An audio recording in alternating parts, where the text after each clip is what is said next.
मस्साजोगचे सरपंच संतोष देशमुख हत्या प्रकरणाची आज बीड कोर्टात सुनावणी झाली आहे। या प्रकरणी पुढील सुनावणी 24 एप्रिलला होणार आहे। दरम्यान आज आरोपींच्या वकिलांनी मागितलेली कागदपत्र आणि जबाब कोर्टाला सादर करण्यात आलेत। त्याचबरोबर देशमुखांना मारहाणीचा व्हिडिओही सादर करण्यात आलाय। त्याशिवाय आरोपी वाल्मिक कराडची मालमत्ता जप्त करण्यासाठी सीआयडीने अर्ज केलाय। सरकारी वकिलांनीही तशी मागणी केली आहे। यावर 24 एप्रिलला सुनावणी होणार आहे।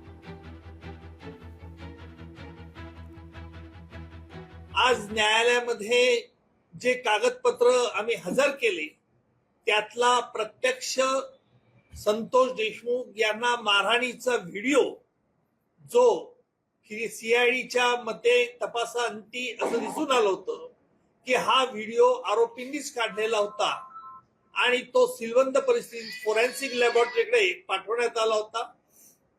तो संपूर्ण व्हिडिओ आम्ही न्यायालयात हजर केला, परंतु न्यायालयाला आम्ही विनंती केलेली आहे की या व्हिडिओला कुठल्याही प्रकारे बाहेर याला प्रसिद्धी मिळू नये आणि याने प्रसिद्धी मिळाल्यानंतर त्याचा कायदा व सुव्यवस्थेचा प्रश्न निर्माण होऊ शकतो आणि म्हणून मकोका कायद्याच्या तरतुदी अंतर्गत आम्ही न्यायालयाला अशी विनंती केलेली आहे।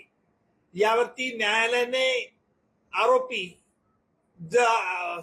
सगळ्या आरोपींचं म्हणणं त्यांनी मागितलेलं आहे आणि त्यांचं म्हणणं ते 24 तारखेला दिलं जाईल। त्याच्यानंतर या संदर्भात देखील सुनावणी होईल। लोकशाही मराठी ऐका, पहा, जागरूक रहा।